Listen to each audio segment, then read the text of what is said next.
Jadi kalau tumben kamu liburan nggak ke Majestic, aku nggak pengen jadi orang Baduy yang itu, aku pengen baca Al-Quran aja.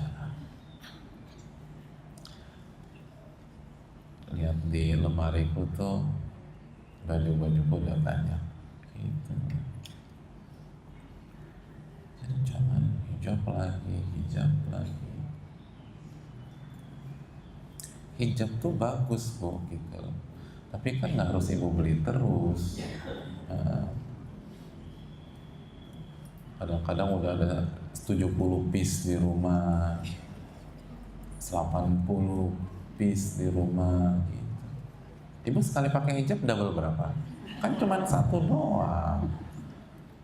Kecuali kalau sekali ibu keluar 3, ibu pakai langsung. Ya mungkin ibu butuh 30-40 baju. Kan cuma pakai satu baju, dalaman juga dalaman biasa biasanya ibu.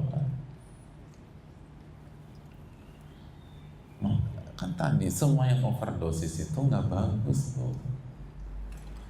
Lebih baik konsentrasi ibu menata hati, sehingga hati ibu bisa melahirkan amal-amal soleh yang lain.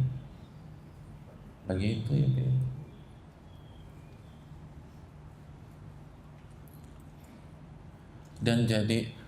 Dan kalau kita nggak berbenah, maka jadi orang Baduy itu minimal loh, Bu.